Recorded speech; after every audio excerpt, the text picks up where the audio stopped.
Hello বন্ধুরা, আমি চলে এসেছি আরও একটা নতুন ভ্লগ নিয়ে। সেটা হচ্ছে, দেখো, আমার বাবা অফিস থেকে অনেকগুলো চকলেট পেয়েছিল।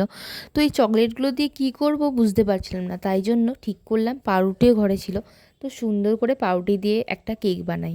প্রথমে কিন্তু দেখো, আমি গ্লাসের সাহায্য নিয়ে পাউরুটিগুলোকে গোল করে কেটে নিই। তারপর কিন্তু আমি চকলেটটাকেও ভালো করে মেল্ট করে নিলাম।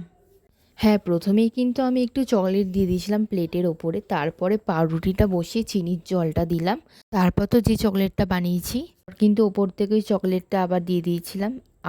তারপর আবার পাউরুটি বসালাম, যেমন প্রথমবারে করেছিলাম সেরকমভাবেই পুরোটাও সাজিয়ে নিচ্ছি। তারপর তো এতটা করার পরেই জেমস দিয়ে ওপরটা সাজিয়ে দিয়েছিলাম, আর কিছুটা গুঁড়ো করে রেখেছিলাম চকলেট, ওটাও পুরোটা দিয়ে দিয়েছিলাম ওপর দিয়ে সাইড দিয়ে। তো আমি ভিডিওটা পুরো করতে পারিনি, আমার চার্জ শেষ হয়ে গেছিলো। এই যে আমার ফাইনাল কিন্তু কমপ্লিট হয়ে গেছে পুরোটা।